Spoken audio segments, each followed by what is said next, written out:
man's opinion. I'm the old man. This is episode 7. Since Charlie Kirk was assassinated, you may be one of those people who've done what I've done. Sweeping through the internet, looking at a lot of YouTube channels, trying to find out what other people are thinking, watching the news, listening to the news, trying to get a handle on those thoughts, trying to assess our situation, our civilizational dilemma, trying to assess the pickle our country is in, wondering what next.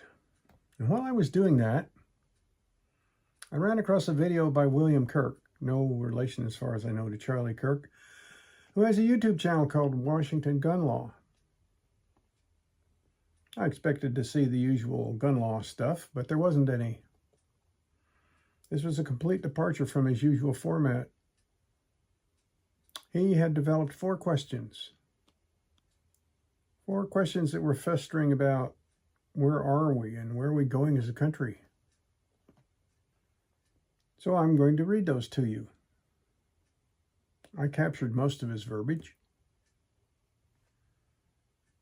I made tiny little changes to it, and I'll pass that all on to you, and then I'll give you my opinion. My one maybe convoluted answer to the 4 questions. Many of you won't like it. I don't like it myself. But it's my opinion. It's the way the world looks to me right now. God help us.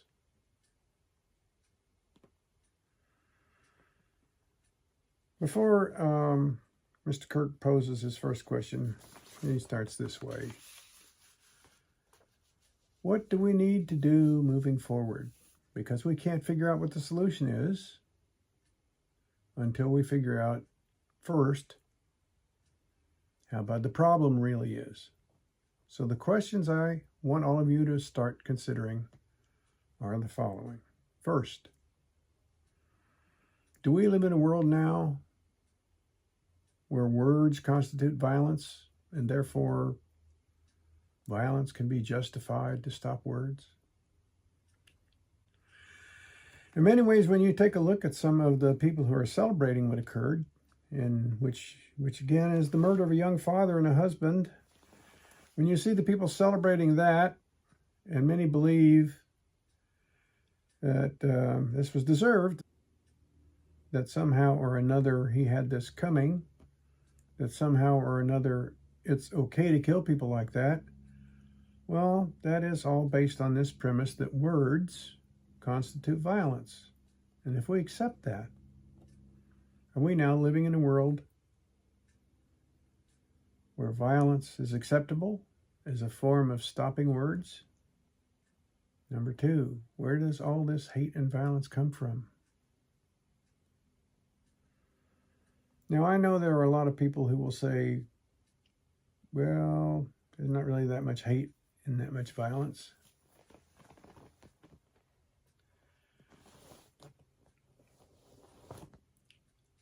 And there are some who are in the mainstream media saying, no, this is an isolated incident.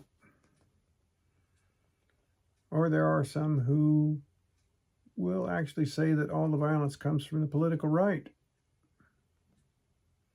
But if we go back in our time machine just over the last few years, ask yourselves this question. How many times has any conservative been called a bigot, a Nazi, a racist, a homophobe, a transphobe, an Islamophobe, a white supremacist, or an existential threat to democracy? Yes, it has become mainstream American communication now to be able to label one side of the political aisle all these horrible names, simply because you disagree with their positions. And not only has it permeated mainstream American politics, it's also permeated mainstream media. And so should it come as a shock to a world full of vulnerable people who are easily manipulated that we are allowed to consistently label one side of the political aisle with all these extreme labels that people might act out in a violent fashion? Number 3, how much of the progressive left is completely insane? That is, referring to either sociopathic or psychopathic behavior. Now, again, a lot of people are going to say, well, this is just a few outliers. First of all, there were a multitude of tweets, far too many to count, none of which we're going to reproduce here on this channel, that celebrated the murder. Now, for those of you who want to sit here and say, but that's just a small segment, ask yourself this. How come many of those posts received 100,000, 200,000, 400,000 likes? Listen, I get that social media is the great sewer of human communication, but it is also a very telling place, reflecting what the attitude is of people on all sides of the political spectrum. And what I've seen over the last 48 hours, not just with those who are willing to celebrate the murder of a young man, but how many people are willing to weigh in and support those particular posts, how many millions and millions of likes those posts are getting out there. It makes us ask the question, is this really just a handful of nut jobs? Or has this become a mainstream plank in the party platform? The final question that I need to ask, and perhaps this is the toughest question of all, it's all premised on what Charlie taught all of us, which is there is a need for respectable, intelligent debate. There's a need for open exchange of ideas. There is a need to listen to the other side and to have that side listen to you. So yes, there is a need. There's a desire for all of us to coexist. But the question, this is the toughest question. How can any of us coexist when the other side appears to want all of us dead? Well, actually the first 3 questions are contained in the fourth. It's not a question of finding the right path to dialogue with the left. The left is not interested in dialogue. The left is interested in destruction. The left is interested in destroying our shared culture. The left is interested in destroying our history. The left is interested in destroying our freedoms, our liberties, our guaranteed liberties under the Constitution. The left is interested in destroying our system of justice. Defund the cops. Oh, brother. The left hates everybody who believes in personal liberty and our system of justice and our economic system. They hate that we're a highly Judeo-Christian nation. These are the things that the left hates. They hate God. They hate the people who try to follow God.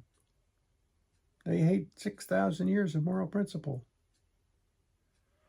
They hate the fact that they're not in control more than anything else, and they'll do whatever they must to gain control. Lie, cheat, steal, kill, whatever.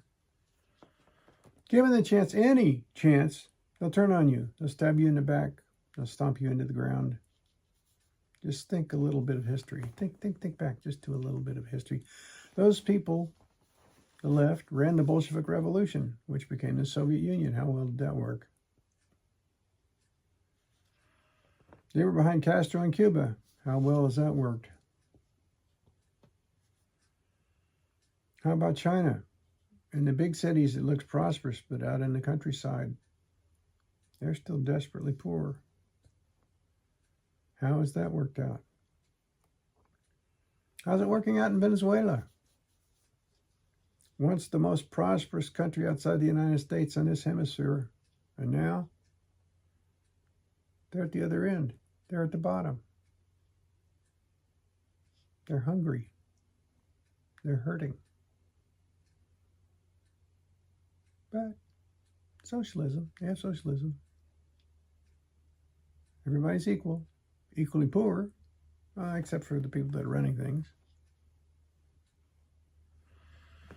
Whenever a socialist government has control of the means of production, it hits the fan. It happened to Germany in the 1930s. It happened to Italy in the 1930s. It can happen again. It can happen here. Let us get to work to see that it does not happen here.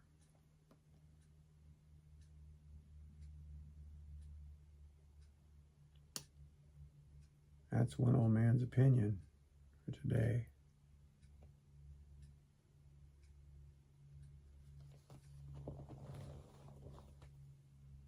Travel with God.